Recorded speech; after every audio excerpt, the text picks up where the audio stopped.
भद्रं कर्णैभिः शृणुयाम देवाः भद्रं पश्येमाक्षभिर्यजत्राः स्थिरैरङ्गैस्तुष्टुवागं सस्तनूभिः व्यशेम देवहितं यदायुः ॐ शान्ति शान्ति शान्तिः.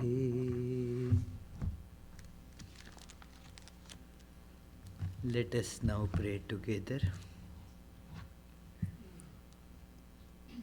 We offer our salutations to the all-loving being who endows all beings with consciousness. We meditate on the Lord who is the origin of the universe. Lord, thou abidest in all, thou art all, thou assumest all forms, thou art the origin and goal of all, thou art the self of all, thou art existence, knowledge and bliss. Salutations unto thee. May the world be peaceful, may the wicked become gentle, may all creatures think of mutual welfare, may their minds be occupied with what is spiritual and abiding. May our hearts be immersed in selfless love for the Lord. Peace, peace, peace be unto all.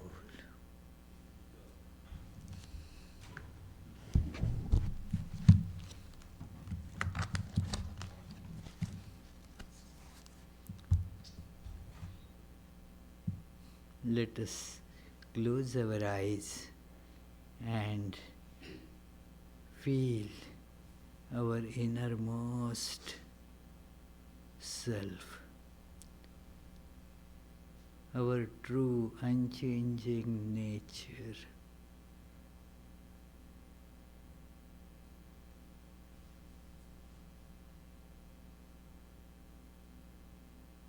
It is different from continuously changing body and mind.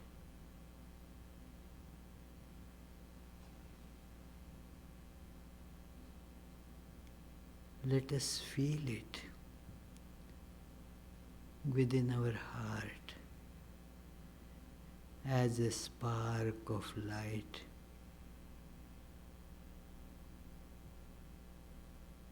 That is illumining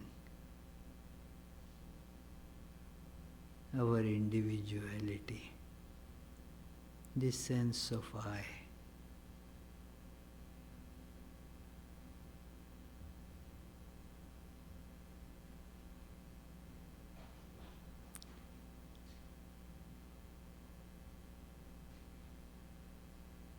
Now let us feel that this luminous spark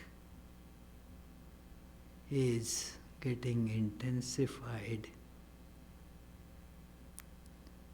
and is also expanding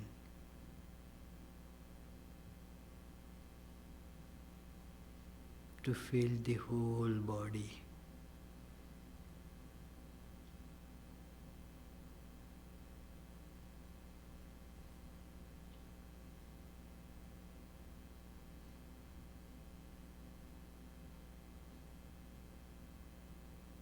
My whole body is this light, brilliant,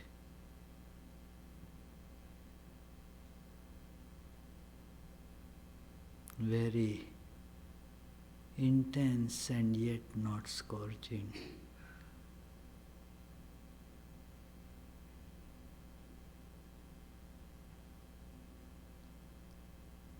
I see the light expanding all around.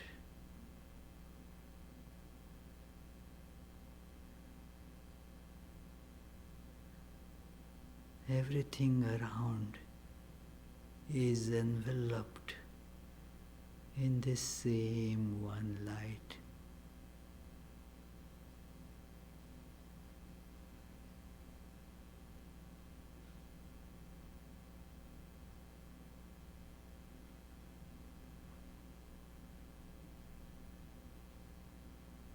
The whole universe is occupied by the same one light.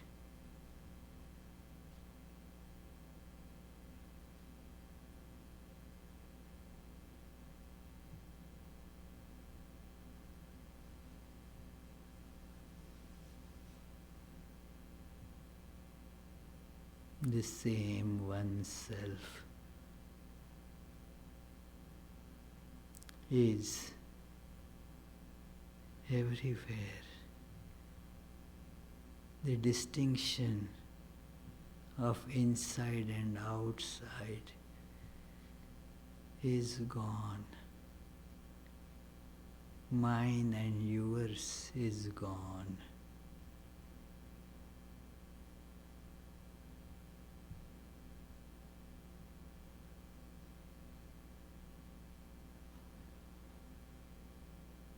The time and space have vanished too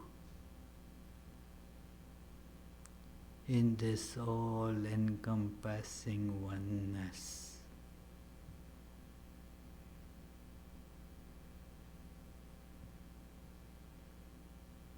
I am that.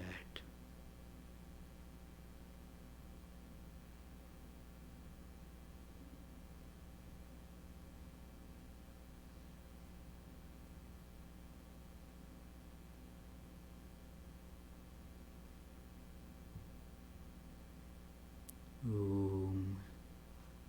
Peace, peace, peace.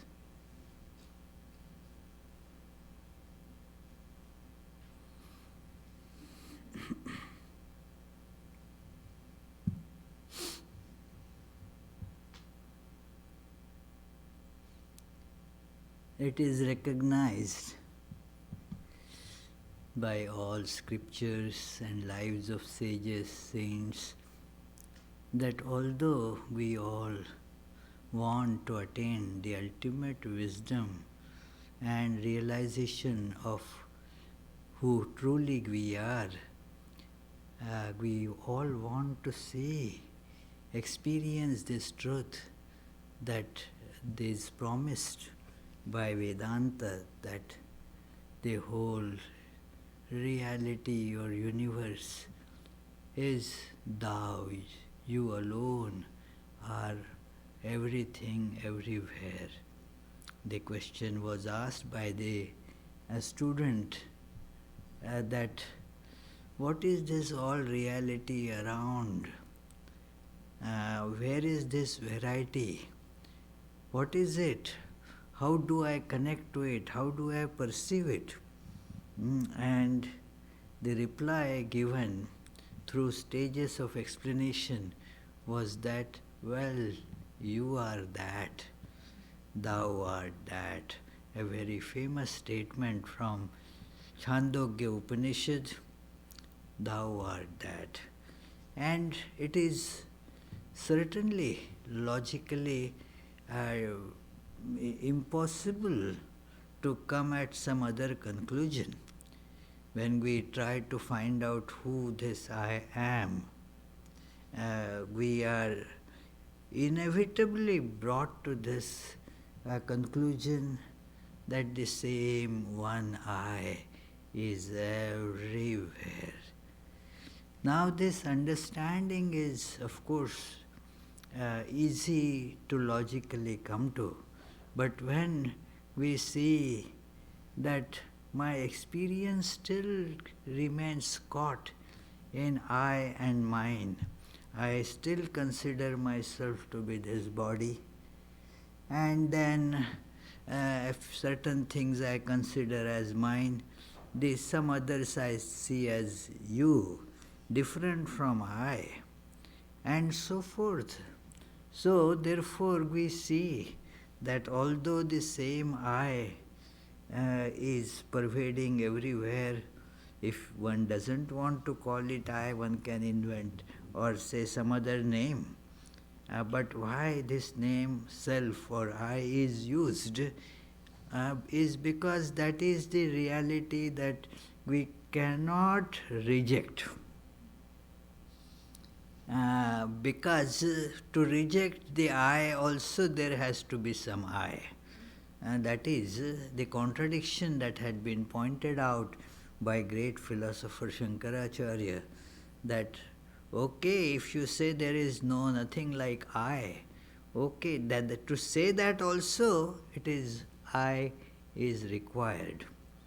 So the same one reality, whether you choose to call it as I or as God or as Brahman, that is the reality everywhere, the one without second reality. But then, why do we not perceive it? And by experience or by even analysis, we see that the big problem is this ego.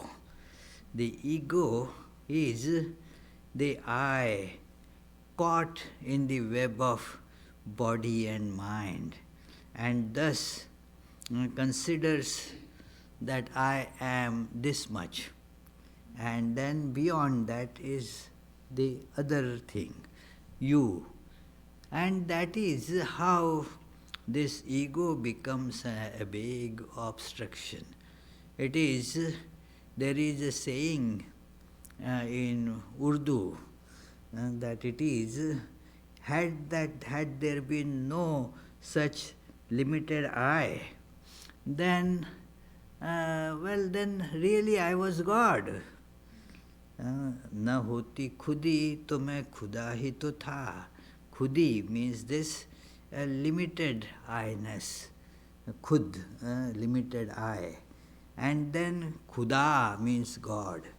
Now what separates from God is this limited I that we perceive, and therefore that is felt as an obstruction and has to be removed. Sri Ramakrishna also has said that this ego is the problem. That Ami, in Bengali he would say, Ami morle ghuchibe janjal. If the Ami is gone, then all problems are solved. The question in all such things is how to do it. It is all right to say that, well, if this is done, all right, very good. But how to go about it? It is, you know the story of the mice deciding to put a bell around the cat's neck so that they will get the warning of cats coming. But the question is now, who is going to bell the cat? So similarly it comes to this, that how and who am I, how am I going to eliminate the ego? It is, I am there even to eliminate the ego. I will eliminate the ego. Well, there is the I.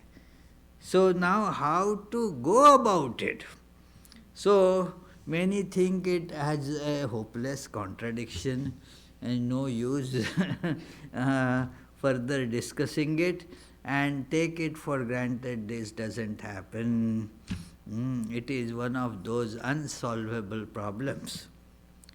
But scriptures don't tell us something that is completely impractical, unattainable, and also there are examples of those great souls who have effaced ego, and thus they have become the repositories of all wisdom, knowledge, and their life has become the life of a saint, where the self is perceived everywhere.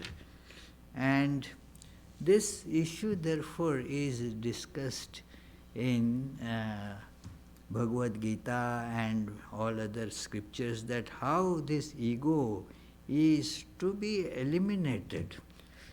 Okay, how can we use this ego to eliminate the ego? there are uses and misuses of everything. So there is this ego, it is there.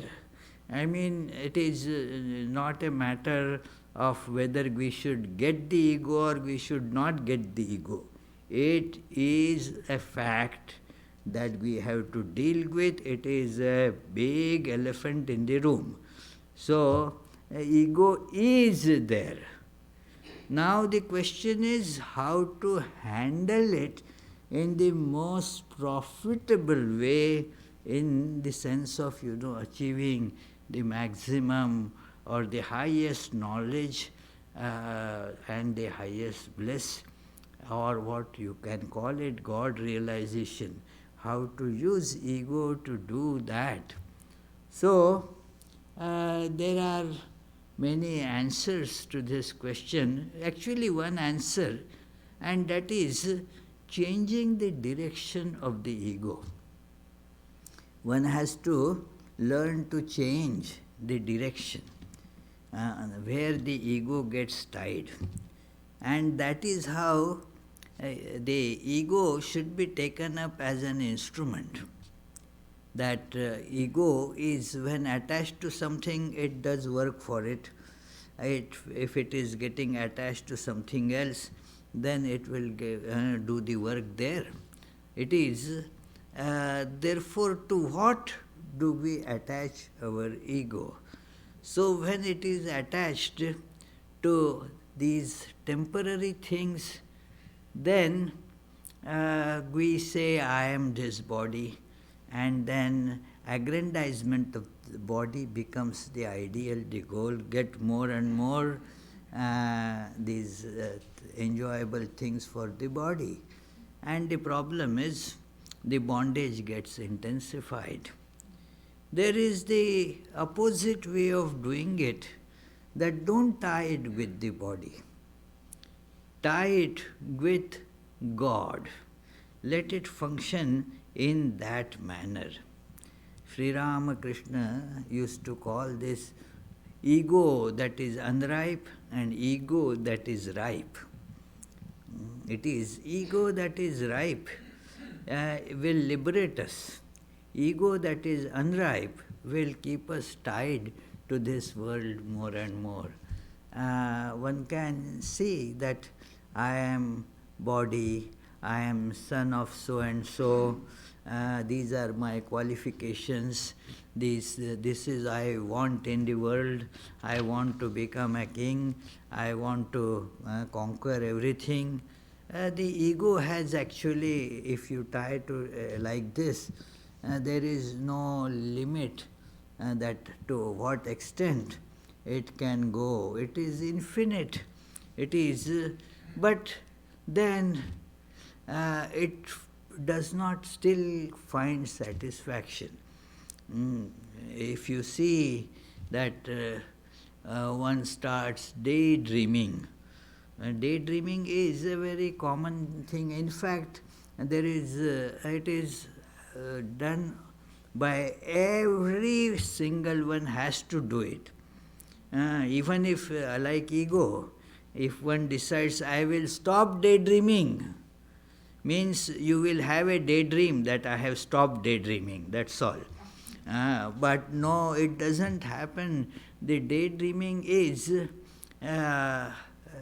has been a phenomena analyzed by many psychologists, and then it is seen that if we have unsatisfied desires, this daydreaming is sure to happen, to fulfill those desires. And then the ego goes along with it, that okay, right now my job isn't that good, I am earning only very little money, and lot of problems therefore, but something will happen. You daydream about it, that oh, suddenly what happened was that I hit a big lottery, and then things started falling in place, And it goes on and on. I became President of United States. And it doesn't take much. In daydreaming, it will not take more than 5 minutes to get there. It is, yeah, that whatever ways, but then you can, but then you fall down. The daydreaming doesn't last, and then you uh, just fall with a big thud, that seeing that, well, nothing much has happened, I am still having the same life of poverty. Even if some part of it succeeds through efforts or through luck, still the desires don't go away, because every desire gives rise to many other desires. It becomes a very tormenting experience, because they push us all around. Desires are terribly pushy. We say that fellow is pushy, that fellow is pushy, but the really pushies are the desires. They really kick us around, and make us work despite of our wanting to take rest. That is the job of desires. Therefore, they keep on tormenting, and it is no way to eliminate as such, because this ego, I am so and so, and so desires, I want all these things, automatically comes. Vedanta says that why does it happen? Because when you see that I am this body, you are limited. You are only so much. And this is not the truth. In truth, you are all pervading, everything. And therefore, that truth makes you get connected with the remaining part of this. And thus, that is the desire. I want this and I want that. You form connections with the what gets called as world. And thus, that ego powers all those desires, appropriates everything that could be. And with every such appropriation, the bondage increases. Not that the bondage reduces. Oh no, I want to get that house. Now that house becomes now your bondage. I want all this to be mine. Okay, that becomes your additional bondage. It is whatever we say that is mine, that becomes mine in the sense my bondage. It is, and because of this, the mind gets so deluded that it doesn't see that the getting more is getting more into trouble. So, this is the function of the normal ego, getting more and more bondage piled upon us. Now, what can be done but? It is understood that these things are the big problem. What is to be done? Change the direction. Change the direction. Do the reverse this thing, take your car in the opposite way. We do like that. It is that when you see that you should have been driving in the east, but you are driving in the west, so you now come over, take the east direction, and thus you approach then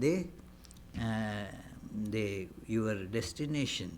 With ego also it is similar, that okay, now this ego, one has to get separated from it. How do I do that? That put that ego. Sri Ramakrishna says, this is unripe ego. that says that this I am this body, this is my say spouse, these are my children, this is my house, so forth. That is all unripe ego. Because none of those statements is correct. All is mired in untruth. Because actually nothing belongs to you. That is, if you analyze, you can easily see the truth. Nothing belongs to you. But then ego makes us think that this is mine, this is mine. In the 16th chapter of Bhagavad Gita, there is this description of the divine virtues and the demonic vices. And one of the demonic vices, how it is described, how it expands, that okay, today I acquired this, tomorrow I will acquire that. I will get more and more. I will become the only king ruling the whole earth. It will be my earth, this thing, pervasive empire. So, and then I have killed this enemy today. Tomorrow I will kill the other ones as well, and so forth. So this is how the ego connected in the world goes on. And with that, as it expands, it is very difficult for this to prevent or not do any crime, any bad action. Ego, fired like this, can commit whatever sinful actions, because this is the desires are there, that you do lose the fear of law and that of, as it is told in Ramayana, that kama turanam na bharam na lajja, those who are just fired with you. You are saying yes, isn't it, Charlie, by sneezing? Okay, yeah.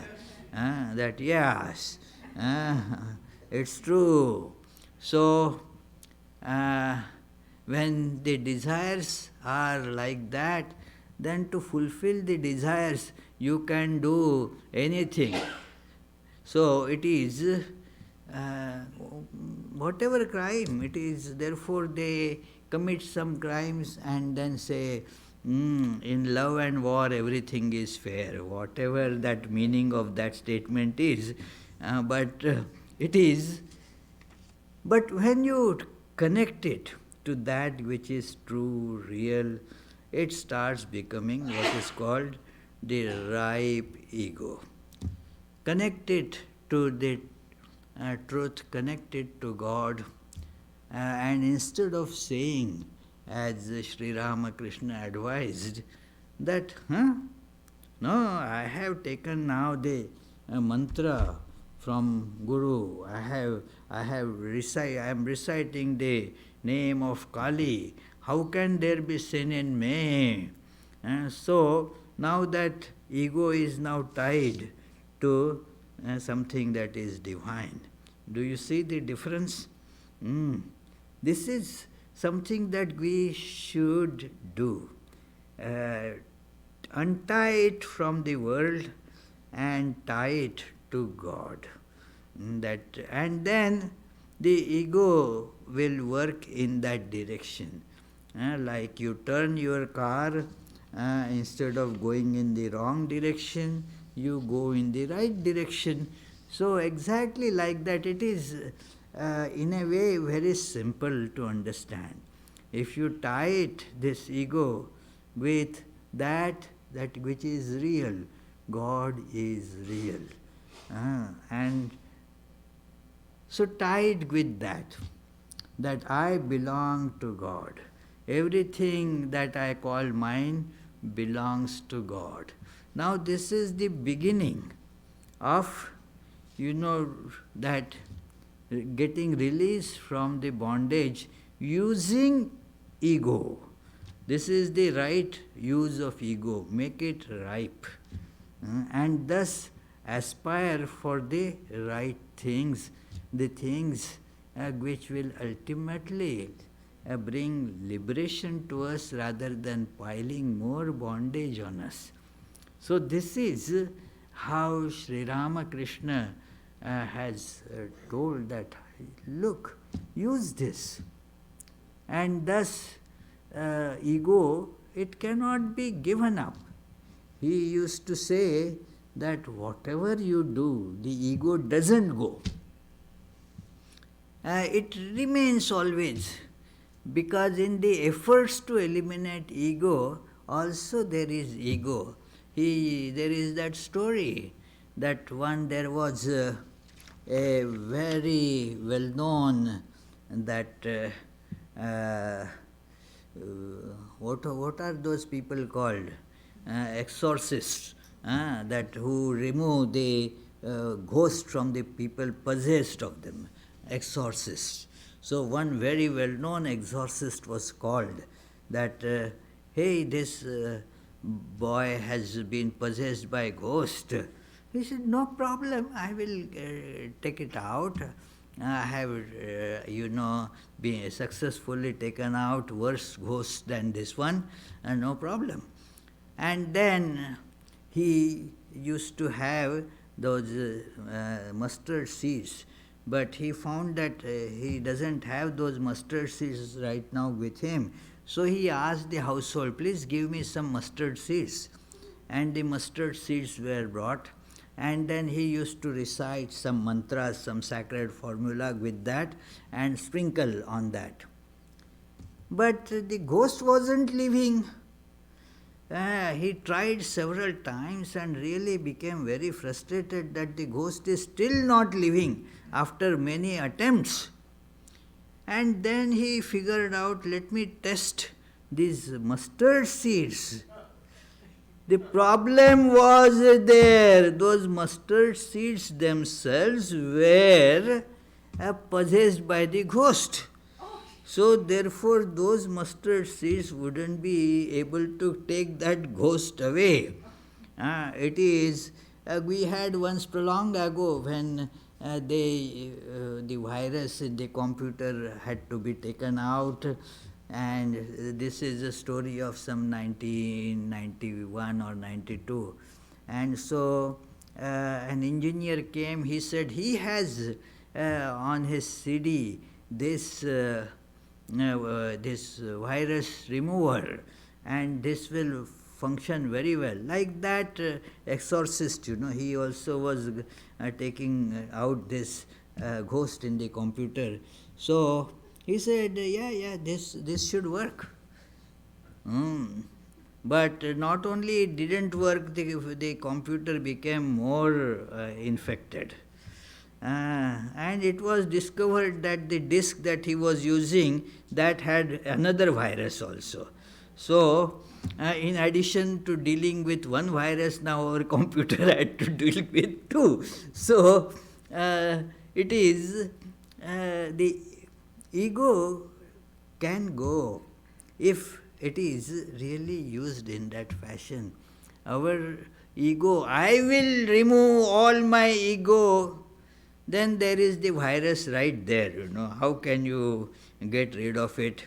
Only you will be claiming, I am the most egoless and humblest person in the world. Where is ego in me? You cannot find ego in me. Now what can we say? That will become the person. That I am the humblest and most egoless person you can find. If there is a Nobel Prize for having no ego, I must get it. So it is. So that is how our efforts to get rid of ego come to this stage, if not use proper technique.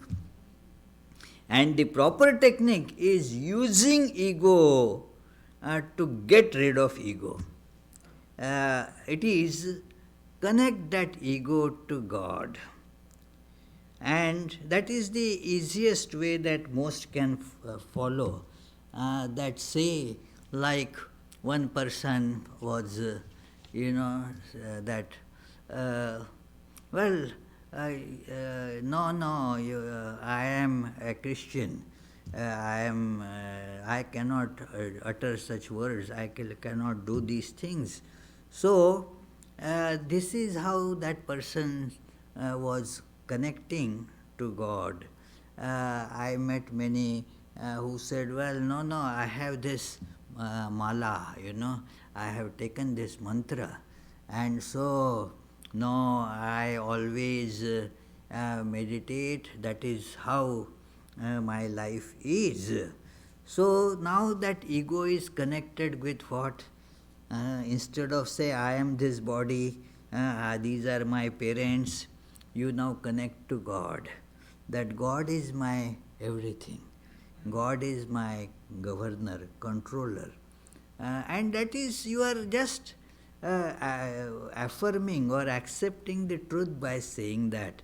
Not that we are doing something great. It is just accepting the truth. We say also in prayers to the children in India, we used to recite it, that Tvameva mata cha pita tvameva tvameva bandhuscha sakha tvameva. O Lord, thou alone are my father, my mother, my siblings, my wealth, my friends, my everything is thou alone. So, this attitude is to be strengthened. Ego is to be tied with that. This is a process, and process takes its time. One can do it fast or slow. That is not the question. It is the question of direction. The progress could be a bit slow or fast, but it is the direction that matters. Tying the ego with God or something that is of the higher value, then the ego becomes associated and an instrument of our spiritual growth, and then it leads to elimination of ego also. When all this ignorance is removed, now there is no place left for ego and it merges. It is very much like one takes the antibiotic to remove the infection, and then after the infection, all those infectious bacteria, they have been killed. The antibiotic also gets excreted. It also doesn't remain. Its job is done. So, this ego, put in this way, helps to eliminate the ego eventually. Sri Ramakrishna used to give this example, and I am quoting him, that direct the 6 passions to God. The impulses of lust should be turned into the desire to have intercourse with Atman. Feel angry at those who stand in your way to God. Feel greedy for God. If you must have the feeling of I and mine, then associate it with God. Say, for instance, my Rama, my Krishna. If you must have pride, then feel like Bibhishana, who said, I have touched the feet of Rama with my head. I will not bow down this head before anyone else. A pride is there, but that pride is associated with being with Rama. That because of the connection with Rama, the pride is like that. And many develop that kind of pride of a devotee, and that is the ripe ego. And this ripe ego helps us to eliminate ego. It is very wrong to think that let me put down the ego, crush the ego. What one then the result is that the ego becomes a morbid ego. Morbid ego means you show lot of humility, that and oh, I am nothing, no, I am a sinner, I am not good, I don't do anything good. And thus what happens is it becomes then a self-fulfilling prophecy. As Sri Ramakrishna said, that it is that he said, by constantly repeating, I am free, a man verily becomes free.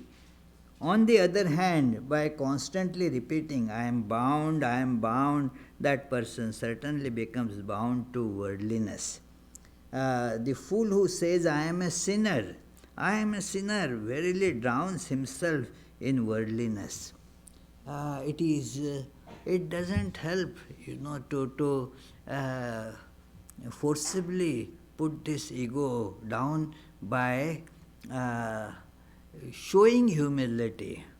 And calling oneself sinner, no, I am nobody, and that kind of mock humility is not really helpful to eliminate ego. Ego gets eliminated by connecting it to God or connecting it to the true self, all-pervading reality. Let us feel, I am part of that. That same Brahman is interwoven in and through what I call me. I am subservient to that. So, it takes, philosophically speaking, three different forms of connection. They are generally called that non-dual, qualified non-dual, and dual. It is Advaita, Vishishtadvaita, and Dvaita. This connecting the ego to the ultimate all-pervading reality.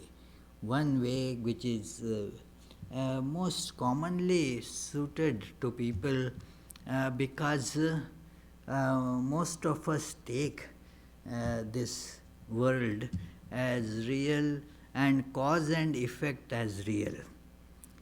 Cause and effect as real, that this causes this. So, when we do this, we become dualist automatically. This is the dualism, cause and effect. So, cause is there, effect is there, the universe is there, so the cause of the universe is also there, and so call that cause as God. So, the God, therefore,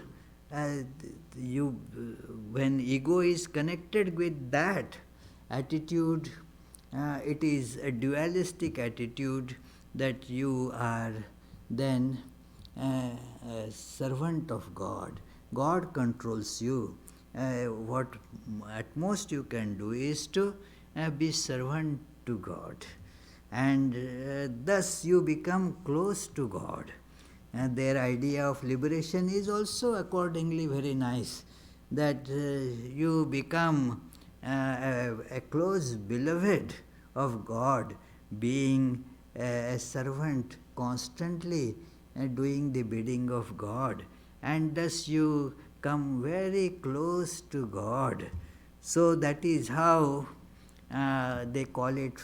Firstly, it could be the liberation being in the same sphere with God, called Salokya Mukti, that it is in the same sphere, same place, you get to stay where God is. And then you stay very close to God also.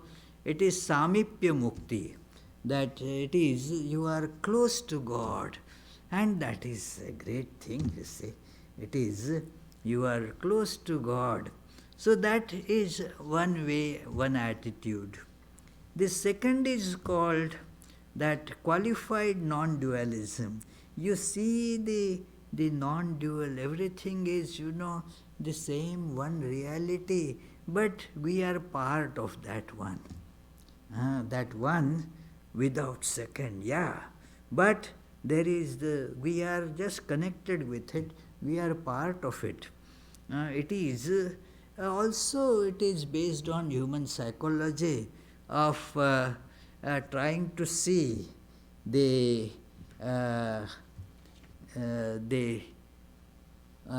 unity in diversity.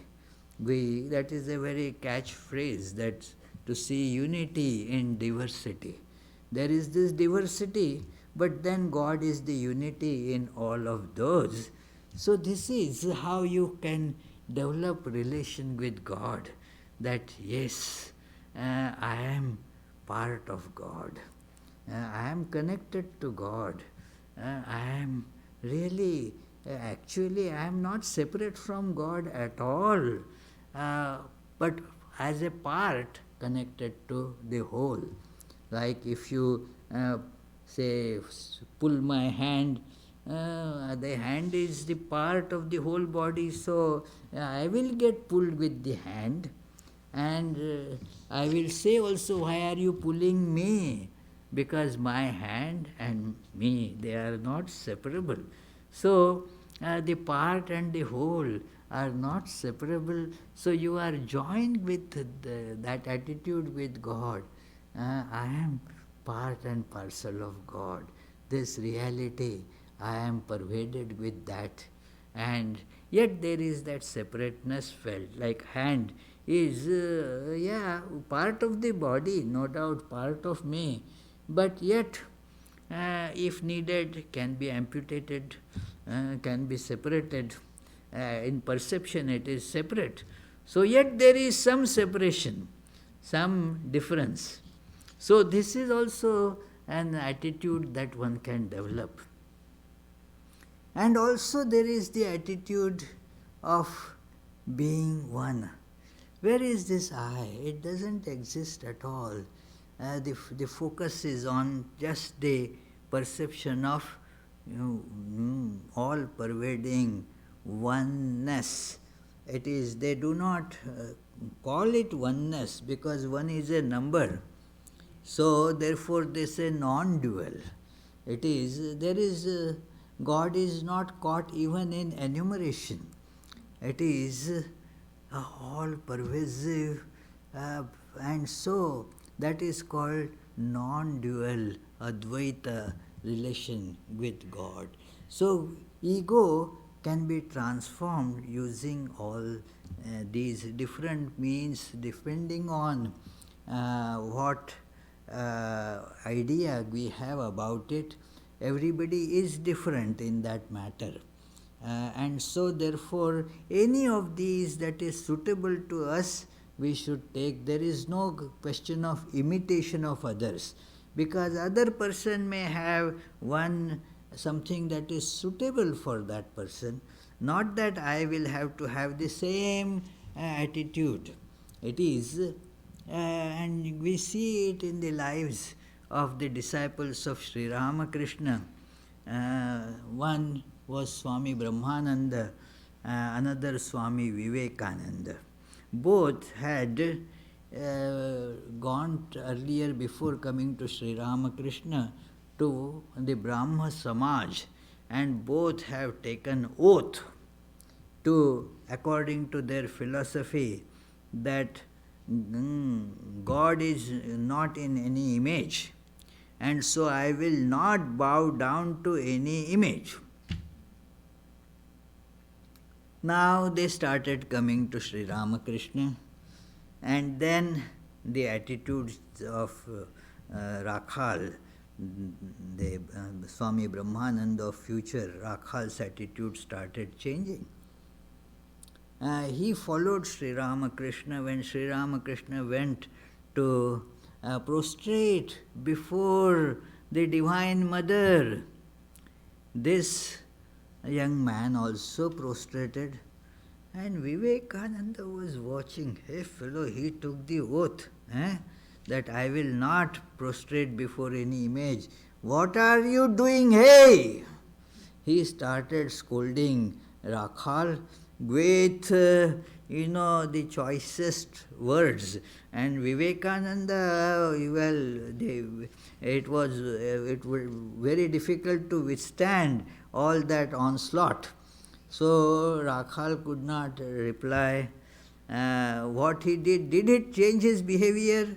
No, only he started avoiding Narendranath. Yeah, he was doing the same thing. He would go to the temple and do prostrations, and then Sri Ramakrishna one day called Narendra. Hey, you see, don't scold him. Uh, so he has to go according to his temperament. Just by taking the vow like that, that doesn't mean anything. At that time he thought that that's right, but now his thoughts have changed, and so let him go, let him grow along that path. Do not say anything to him. You follow whatever is conducive to you, but let him follow this. So the point is that one should not just, it is not a regimentation, that it is everybody has to do the same thing. In military, yeah, everybody has to have that same uniform. In religion, there is no such thing that uniform, because everybody has different temperament, different constitution, and therefore they would be going differently. So, therefore, these how we connect our I, that whether I consider myself as a servant of God, and which is a very convenient attitude and has the fewer risks than other paths. So, I am servant of God. That opens many avenues to you to connect with that God by doing various services in the name of God, and that adds the purification in one's life. You start feeling the connection with God more and more with this idea that I am the servant of God. It is there are these different attitudes told. Need not always be servant attitude. I am child of God, or I am parent of God. There are these 5 types of attitude described, that you can connect to God with any of these, depending on what is conducive to you. So therefore it is the Sri Ramakrishna used to say that my attitude is like I am child of the Divine Mother. Whatever she does, that's it, I fully surrender to her, like a child knows for sure that his or her mother, she is going to take care of him. He doesn't have to worry at all, and that's it. So, my Divine Mother. So you could see Sri Ramakrishna like a child would go and ask the Divine Mother in the temple. That great sannyasi, Totapuri, came to Dakshineshwar, saw Sri Ramakrishna as an aspirant who is endowed with such wonderful qualities to practice this practice of non-dual sadhana. And so he said, well, you are really preeminently qualified to take up this practice, and for that you have to take the sannyasa in the formal way. You have to take the monastic vows. And are you ready for that?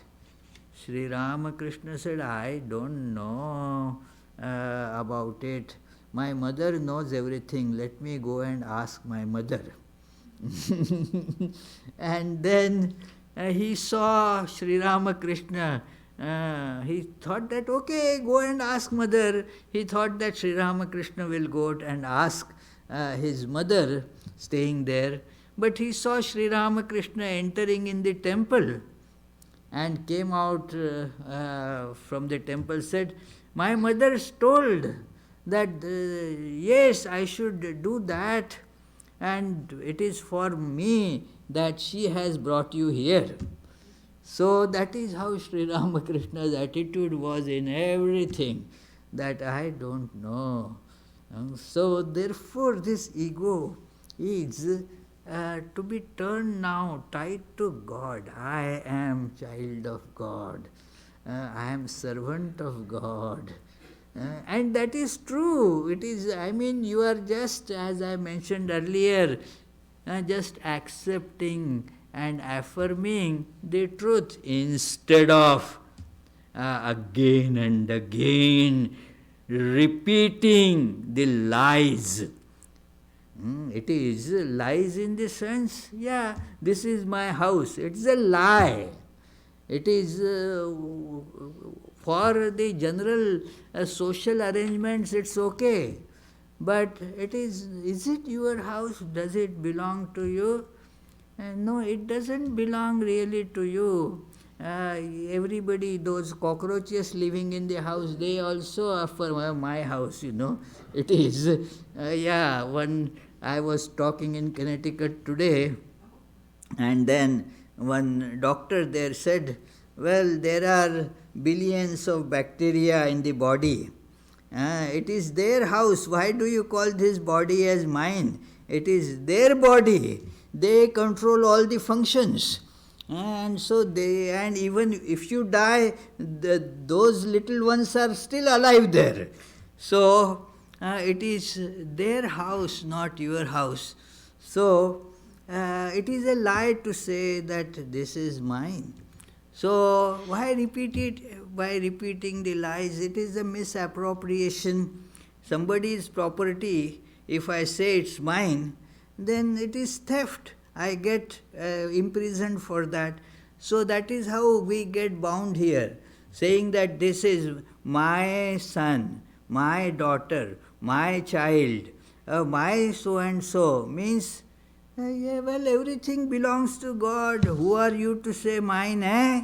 And so you get imprisoned. That is the bondage, that is why we incur bondage just by misappropriation. It is not mine, and we call it mine, we feel it mine. Even when you say that, no, it doesn't belong to me, it has to come from within, that it actually doesn't belong to me. This awareness gets cultivated by tying our ego with God. So this is how the ego is to be used to put down this rascal ego. Sri Ramakrishna used to call that, this is rascal ego. That has to be controlled, my this, my that, and so it's a rascal ego. So Sri Ramakrishna himself was a great example that those who came to him were amazed to see that egolessness. I will just conclude by giving two examples. One is a quote from Gospel of Sri Ramakrishna. It is Sri Ramakrishna is talking to M, that and asked in the conversation, it was going on about ego. There was nobody else, Sri Ramakrishna and M, only two were there. So, and Sri Ramakrishna asked, do you think there is ego here? Showing his own person. There is ego here. Now how to answer this, very tricky question. So Master pondered for a while and said, well, you have kept a little of it to do the work of Divine Mother. You have kept a little of it. Sri Ramakrishna immediately corrects him. No, the Divine Mother herself has kept a little of it. I didn't keep. It is even that much touch of ego was not possible for him.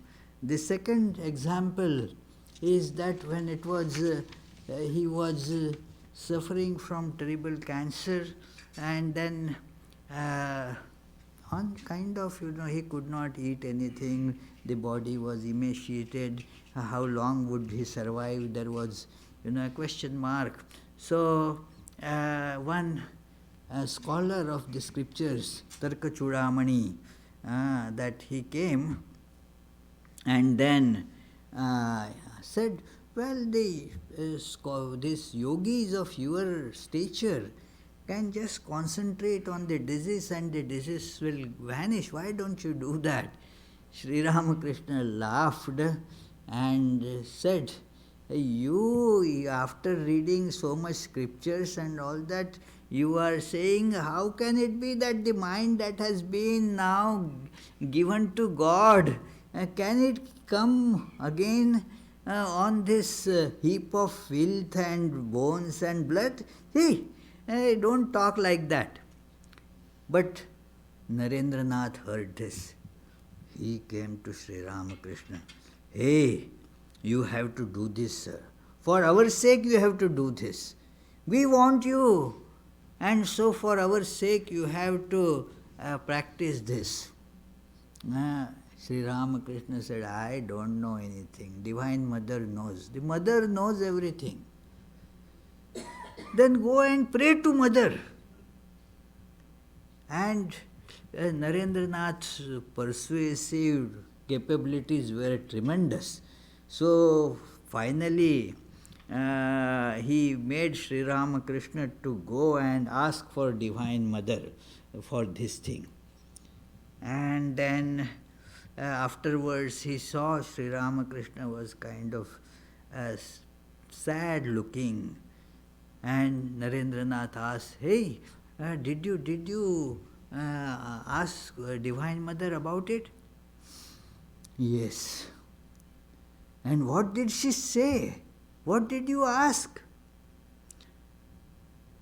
And Sri Ramakrishna says, I said that Narendra and others have told me to tell you. You say, showing his throat, I cannot eat anything. So please do something so that I can eat a little bit. And Narendranath, when he heard, was happy that, wow, something is surely going to happen now. What did Divine Mother say? She scolded me. Scolded? What for this thing? She said, who is eating by these millions of mouths? See the lack of separate eye. Same being is eating by all millions of mouth. Why do you think a separate your mouth as it were? A completely silly idea.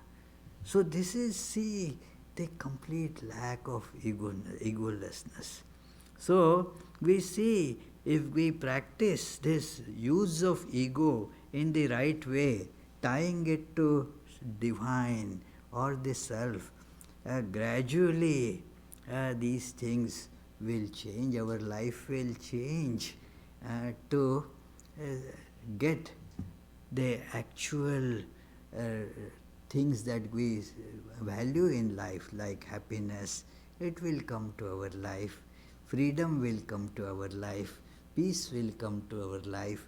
So it is, this is the way Sri Ramakrishna has told these things. We will meditate on this idea for about 30 seconds, and after that, in case if you have questions, feel free to ask.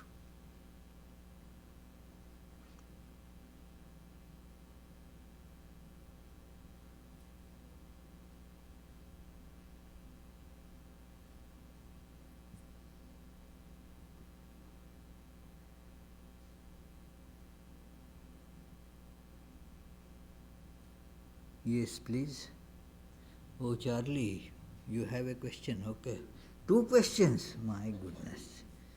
If God has everything and doesn't need anything, how can you be a servant of God?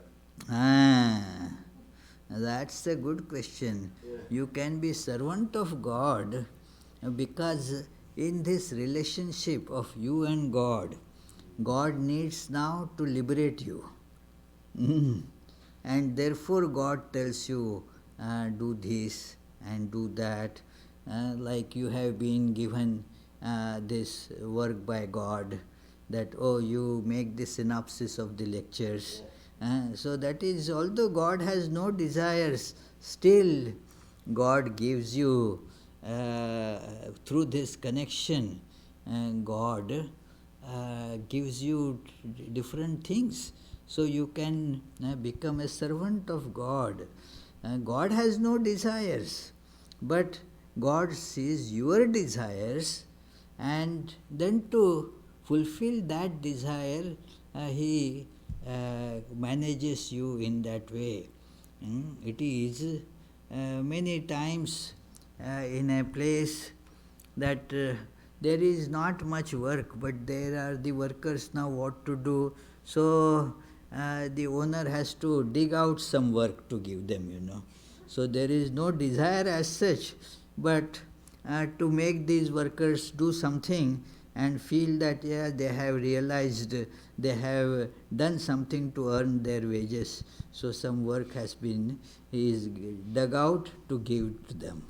So God also takes out something like that and tells, in spite of any desire, that ultimately we see that nothing big has been achieved except my purification of heart, my more tangible feeling of heart. The other things are temporary, but they became the instruments in bringing up or ushering in this important change in life. And the other one is, you said that pride is good to turn to God, but pride is a major problem when people say my religion is superior to yours. Exactly. And everybody has to do it the way I do it. That is true. That is what Sri Ramakrishna said, that no, it is not that my particular religion is right, that it is God has made all these religions. If it is connected to God, then God has made all religions.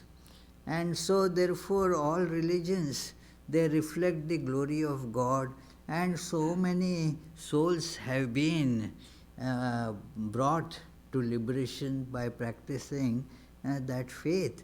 And therefore it is one should not have this idea as a devotee, even if it has in the initial stages, as Swami Vivekananda mentions in Bhakti Yoga, that this idea does creep in, that it is my path is the only path. But when the devotion ripens, this feeling goes away. And even the devotee should understand initially also that it is none of his business to see whether how the other paths are. If he likes this path, let me go by this path, that's it. Mm. So you wanted to say something? You talked about, the different ways of approaching God, such as Ramakrishna and the child's mother. Sometimes I feel that like child to divine mother relationship. Other days it feels more just like a friendship conversation. Other times it feels like just awareness of the formless behind. Is it better to just practice one and go really deep with that relationship? Or is it okay to just change it up on different days? That's a good question. It is that since our attitudes that God, my mother, or God that controls me, or God is everything that is all pervading abstract reality, which way is correct? All ways are actually correct, but it is better to hold on to one. because it requires concentration. But if the other feelings come, not that they are wrong, it is if sometimes if it comes that I am part of God, that's also is fine, or I am directed by God, I am doing this as the instrument of God, that is also fine. Uh, but it is more helpful to have one decided attitude towards God. Yeah. Maharaj, there is a web question. Yes, please. Your technique works for those who believe in God or all-pervading reality. Yeah. Do you have suggestions for removing ego or to make good use of ego for use by atheists or agnostics?